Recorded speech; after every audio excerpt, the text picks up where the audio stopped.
Good morning, everyone. Welcome to Monday. Welcome to Monday Minutes.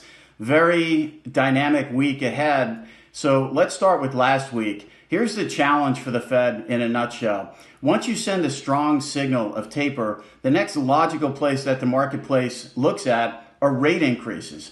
And this is why the Fed, really since June of 2021, when the Fed actually made their first pivot, this is when the 5-year part of the curve started to cheapen against the longer end. You look at it very quickly, the market shifts gears, strong signal of potential taper in November, which, by the way, we've been in that camp, but we don't think it's a lock. We have issues in Washington to look at this week, certainly another employment number. But the reality is the market immediately looks toward rate increases. So you look at the dot plot since the meeting, you look at the BOE saying they could raise rates while maintaining asset purchases, completely opposite of what the Fed is doing. You look at the Bank of Norway, you look at Brazil, you look at central banks really globally, even the Fed, Powell, a slight tilt relative to Jackson Hole, more hawkish, and there goes the market. So we look at these forward curves. If you look at the 1-year OIS, 2 years forward, Fed funds call it. If you look at 5-year, that 5-year was inside of 150 coming out of the Fed meeting. Now we're north of 170. So we've had a repricing in Fed expectations, the forward curve, starting to price in a legitimate tightening cycle, some 20 to 25 basis points higher in a matter of 2 to 3 days. You look at the 10-year here, we're pricing from a low volatility level around 130 to close to 150. Now, we've been of the mindset that the market is better off seeing a 150 than a 1% 10-year. The reasons why we'd be back at 1%, we don't think would be constructive for the marketplace. 2 times down, in and around 112, strong rejection.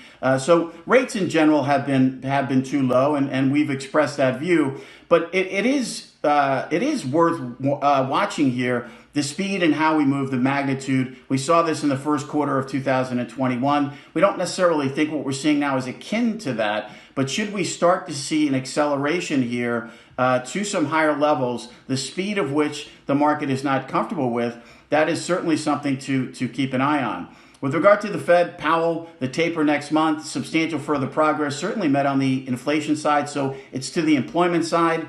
If you look at Powell, certain members are there, certain members want more time. He's all but there. Looking at the unemployment rate back in December of 2020, when the Fed first offered their forward guidance on asset purchases, the unemployment rate at close to 6.8, now down to 5.2, saying that relative to full employment over that time period, we've made progress in the range of 50 to 60%. So certainly risks to November remain. We do favor that as a timeline, but when looking down in Washington, we look at the dynamics around the debt ceiling, the funding of the government, which will be hashed out this week, and then the employment number next week. Powell has lowered the bar on that number, saying it doesn't need to be a blockbuster number, but it does need to be reasonably strong. So we can talk and kick tires around what reasonably strong is, but certainly for himself, he has lowered that bar. This week on the ground, very dynamic. We'll watch rate levels. The upper end of our range was 142 and 10s. We target now 150 to 155. And then through those levels, we target 160 to 165.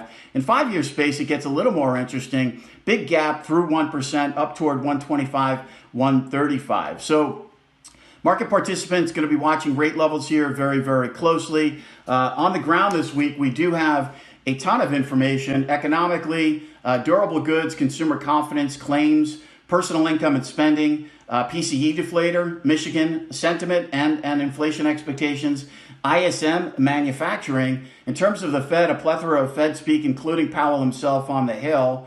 We've got Evans, Williams, Brainard on the economy, Powell and Secretary Yellen on the Hill in front of the Senate and then the House, Bostic, Bullard, Harker, and San Francisco Fed President Daly. In addition to that, on the Treasury side, we have supply in the form of 2s, 5s, and 7s. We're going to be watching rate levels here very, very closely. And then all eyes down in Washington with this notion of intermingling a $3.5, $4.5 to $5 trillion spending endeavor with the priorities at hand right now. There are 2 priorities down in Washington right now, and they're very, very straightforward. One, fund the government. We have a budget deadline at the end of this week. Let's keep the government open and running forward. And two, the debt ceiling. We need to pay for our obligations past and in the future. We've seen this time and time again, year over year, decades now, of this debt ceiling issue across both party lines. Both parties have an obligation to the American people to suspend this debt ceiling. The question this time around, what has participants, I think, a little more nervous, clearly, the political dynamics down in Washington in 2021 are unlike anything we've seen in our lifetime. Wishing everyone a great week. I'm Greg Faranello, head of U.S. rates for AmeriVet Securities.